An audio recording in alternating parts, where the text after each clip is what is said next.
Every family that moved into the Ashcroft house left within 12 months, if they left at all. The photos changed.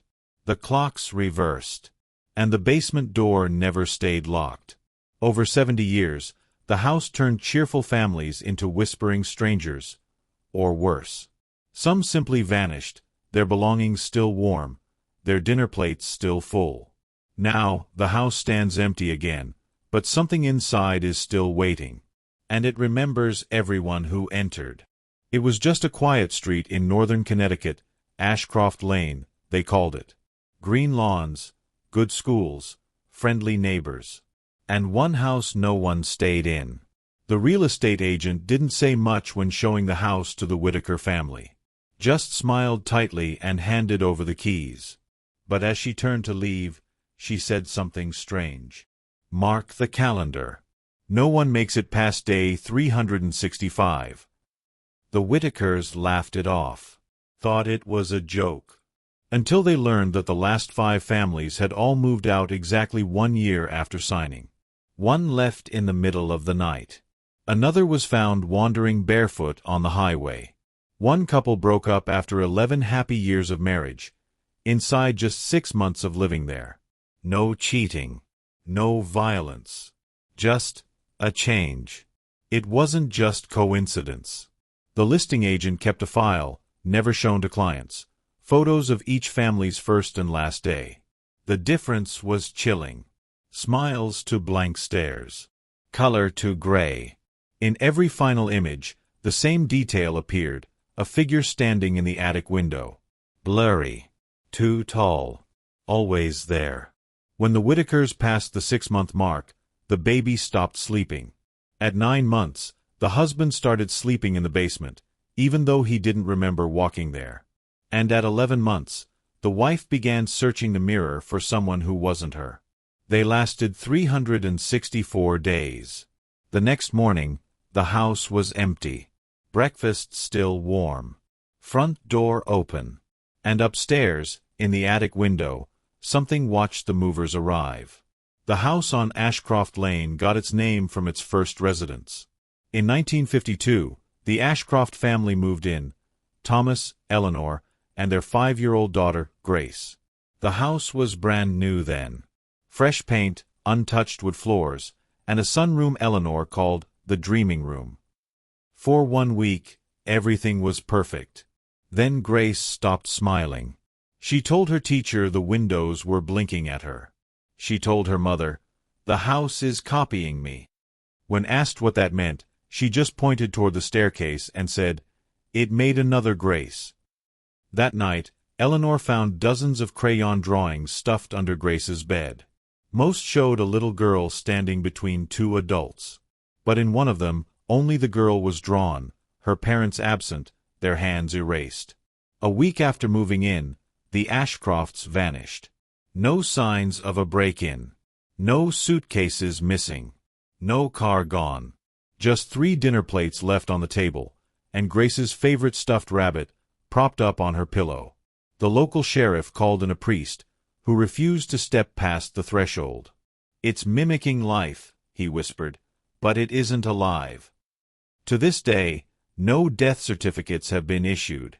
No bodies found. But neighbors say sometimes, if you walk past the attic window just before dawn, you'll see a man and a woman standing shoulder to shoulder, smiling wide, and holding a child who doesn't blink. The Keenan family moved in on a quiet October morning. Just a couple, their teenage son, and a golden retriever named Murphy. They weren't superstitious. They laughed at the town's stories. No one lasts a year. Rick Keenan joked to the realtor, "We'll break the curse." They lasted 4 months. What began as lost time, waking up 30 minutes past their alarms, soon turned into something else. Whole nights were missing. Sarah Keenan started a journal to track what she called the blackout gaps. At first, it was small entries. Woke up on the couch, not sure why. Ben's clothes inside out. Said he doesn't remember changing. Then it escalated. The family would all wake up in different rooms. Once, even in the basement, with the lights off and the door locked from the outside. Each time, they wore different outfits. Once, Ben was found in a dress shirt Rick didn't recognize. Sarah once woke with her hands blistered, her shoes muddy, and the back door wide open, though it had been nailed shut. Cameras stopped working the moment they were installed. They started sleeping in shifts. Sarah kept the journal by her bed, along with a flashlight and a crucifix.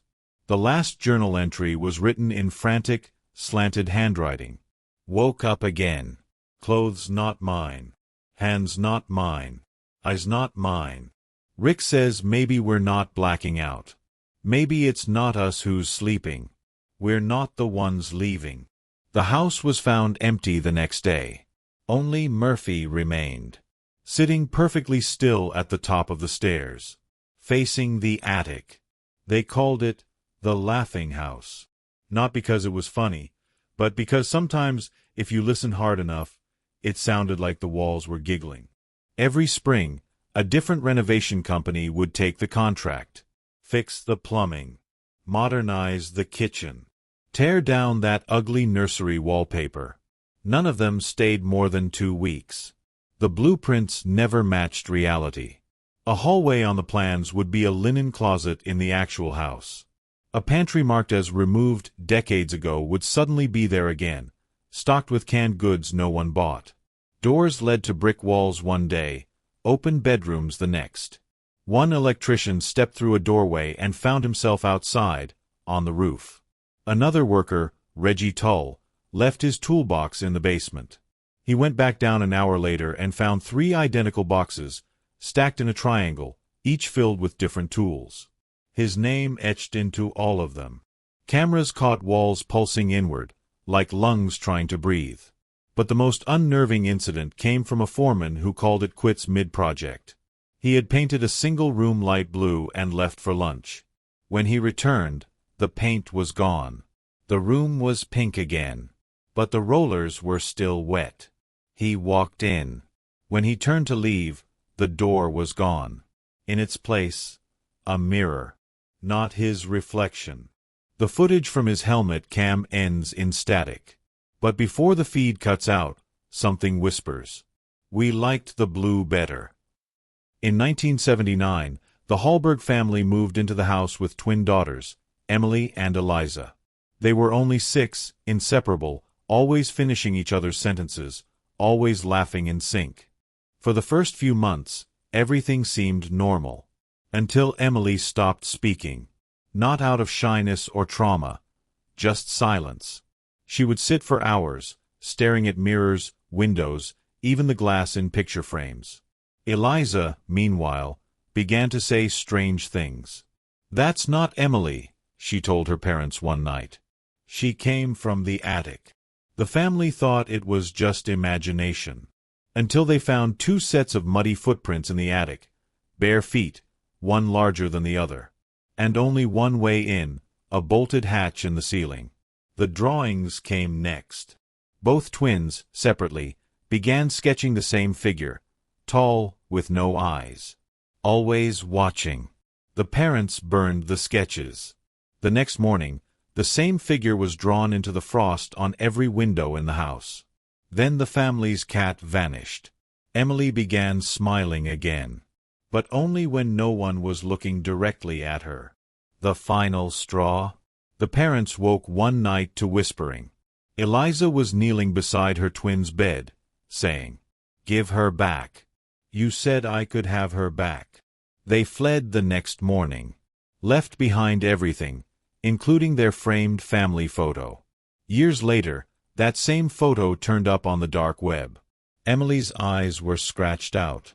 Eliza's face was doubled. Every tenant eventually noticed it. The basement door, old, solid oak, carved with faded symbols no one could explain, was always locked. Always. They bolted it. Nailed it shut. Some even had it welded. Didn't matter. At exactly 3:12 a.m. every night, the door would click and slowly creak open. One family set up motion sensor cameras, thinking it was a prank, or worse, an intruder. They recorded nothing unusual for days. Just dust, silence, until night 7. At 3:12, the camera caught it. Something crawled out. Not walked. Not slithered. Crawled sideways in jerking motions. Its limbs had no joints. Its skin was too pale, too stretched, too wrong. It moved like it was learning how. Then the feed cut. Not glitched, cut. Permanently. The hard drive fried. The backup failed. The only person who had watched it fully, the father, resigned from his job, emptied his bank account, and left town without a word. He mailed a single note to his sister. Whatever we brought into that house, we didn't build the basement to keep it in. We built it to keep it out. And no matter who moves in, that door still opens. 3:12 a.m. every night. The Harrows moved in with smiles, lawn chairs, and a bouncing golden retriever. A young couple with 2 kids. Normal. Happy. Grateful to finally own their first home. They stayed 11 months. Neighbors say they waved every morning, hosted a barbecue, even decorated the house beautifully for Halloween. But something always felt distant. You'd wave. No one waved back. Lights were on, but the house looked empty. After they vanished, no goodbye, no moving truck, the real estate agent came to do the usual inspection. Everything was spotless. Coffee still warm. Beds made. And on the hallway wall, dozens of framed family photos. But there were no people in them. Each picture, birthday parties, vacations, Christmas morning, just showed the house. The couch. The backyard. A swing set. And in every single photo, if you looked closely enough, there were shadows. Tall, faint, still. Standing just beside the windows. Watching. The dog was never found. Neither were the Harrows. But the house's windows? They still fog up on cold nights. And when they do, you can see handprints. From the inside.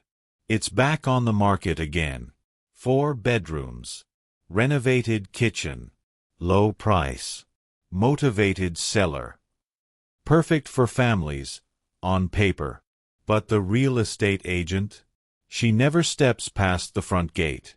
She smiles, offers the keys, but stays outside, always glancing at the second-floor window. Once, a curious buyer asked why she wouldn't come in. She just shook her head and said, "The house doesn't like when I pretend I don't remember." Every new listing goes up with perfect photos. But those who tour it say the rooms feel off. The air tastes like coins. The hallway mirrors reflect people who haven't entered yet. And from deep beneath the floorboards, sometimes, a voice. Familiar. Loving. Calling your name. The agent's final warning is always the same. Soft. Rushed. If you hear someone calling from the basement, it's already too late.